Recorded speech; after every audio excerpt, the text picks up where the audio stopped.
nasci em Moçambique, mas cresci em Cabo Verde. Meus pais são cabo-verdianos. Estudei 2 anos em Lisboa, em Portugal, mas o meu ensino médio fundamental praticamente foi todo em Cabo Verde.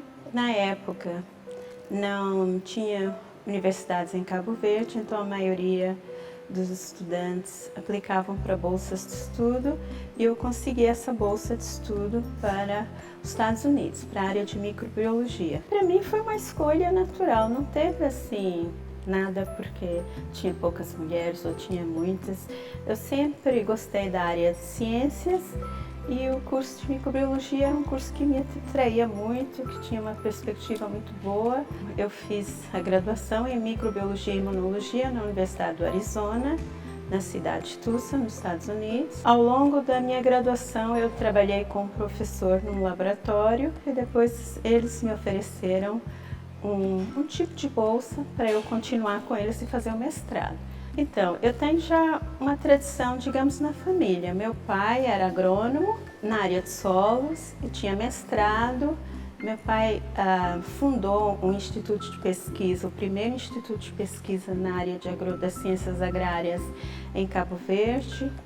Gerenciou também um instituto de pesquisa no Níger. Na época, em Cabo Verde, ele trabalhava muito em busca de bolsas de estudo para mestrado e doutorado para os cabo-verdianos. Então eu acompanhava muito essa trajetória e para mim a pós-graduação e a pesquisa sempre esteve muito presente. Eu não me conseguia ver só com a graduação, né? Então eu fiz mestrado também em microbiologia e imunologia. Durante esse período eu conheci o meu esposo, que é brasileiro, que é baiano, né? Então por isso eu vim para o Brasil e para aqui e para a Bahia, né? Fiquei com uma bolsa de desenvolvimento regional durante 1 ano na Embrapa do Semiárido, em Petrolina. Depois eu vi que eu precisava do doutorado, né?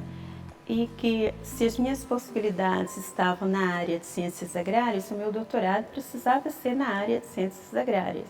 E eu fiz o doutorado na Universidade Estadual do Norte Fluminense, já na área de produção vegetal, mas voltado para microbiologia do solo. Após o doutorado, eu voltei para a Cruz das Almas e apareceu a oportunidade de fazer uma seleção para professor substituto.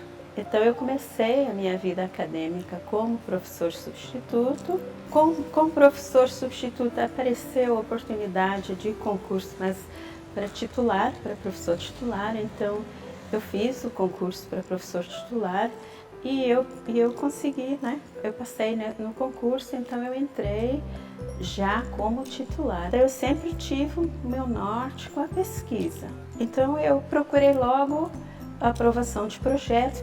Na época eu consegui a aprovação de 2 projetos e já me permitiu de iniciar as pesquisas e do meu ingresso na pós-graduação. Na época só existia o mestrado em ciências agrárias. Então a minha pesquisa foi evoluindo. Com a minha visita à área de produção de sisal, na região semiárida, eu comecei a direcionar o foco das minhas pesquisas para o sisal e hoje já expandindo um pouquinho mais para outras culturas, mas todas voltadas para o semiárido e a maioria com foco no desenvolvimento da cadeia produtiva do sisal.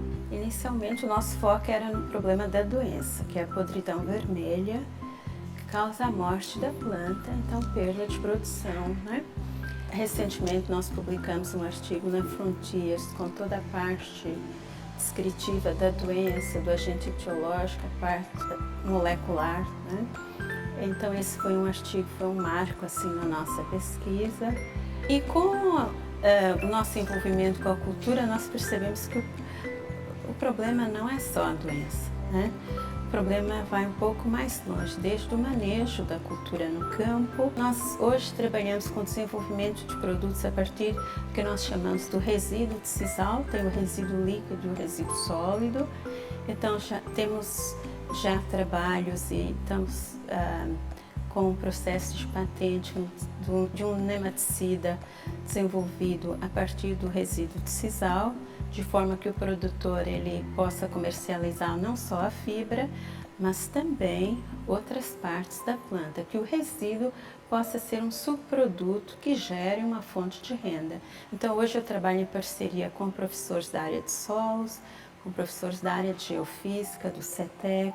Tem essa tradição, né? Normalmente é isso que se vê. Eu vejo isso um pouco, talvez, no histórico da minha mãe, das minhas tias, né? Mas no meio em que eu convivi, no ensino fundamental, né, secundário, eu já não percebia muito isso. A presença das mulheres está mais marcante. Eu acho que já conquistaram vários espaços. A gente percebe, por exemplo, em sala de aula, né?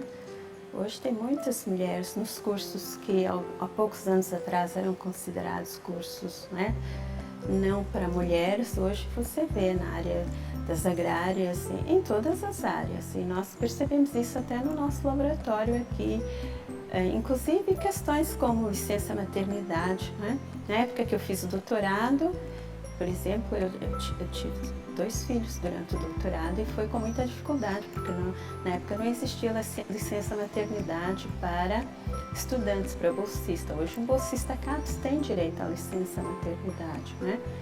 Uma professora tem acho que 6 meses de licença maternidade. É claro que não é fácil, né, conciliar trabalho, família, pesquisa, parte de aula acadêmica. Os obstáculos são vários, né? É claro, a partir do momento que uma mulher se torna mãe, né, e tem os filhos como prioridade, é claro que aparecem várias restrições. Restrições desde, por exemplo, as viagens, né, para congressos, até às vezes viagens simples para trabalho de campo.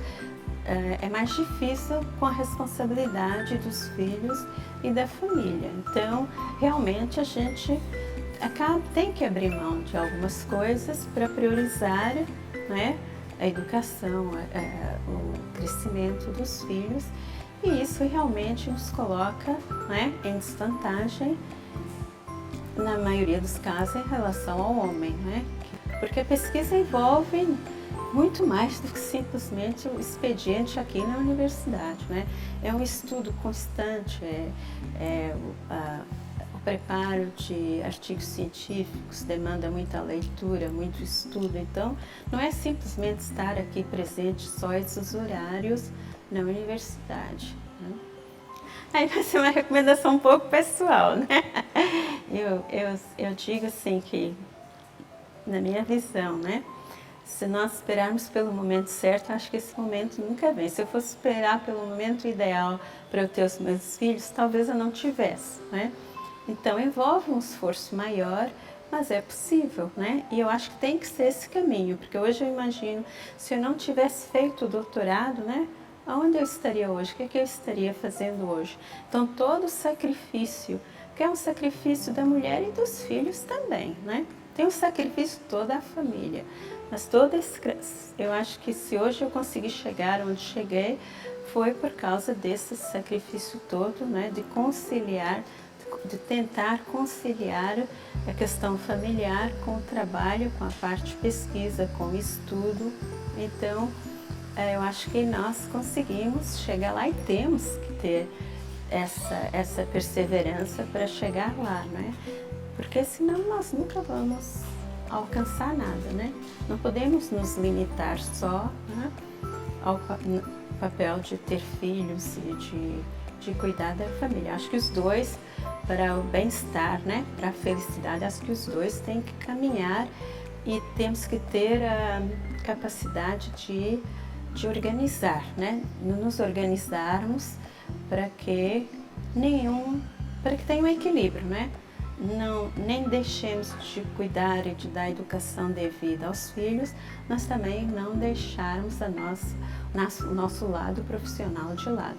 Eu não consigo me ver sem ser mãe, sem ter os meus filhos, e não consigo me ver sem esse meu lado profissional, que é importantíssimo para a minha realização pessoal também.